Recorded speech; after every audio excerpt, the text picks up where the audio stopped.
Kung sakasakaling may kumagat at gustong may gumawa ng faktorya, ano ba yung pinaka malapit na mga gasoline station na nandoon na yung existing? Yung nga yung nasabi ko, iba-iba sila. Yun yung mga the 50 years old, 45, 60, they got a contract in Petron, Star Oil, tsaka naman Shell.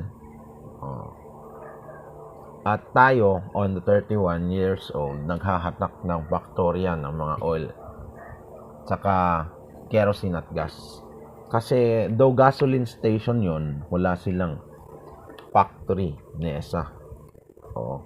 Wala yung lugar na kung saan nagsusunog, nagpo-produce ng tone-toneladang langis at oil.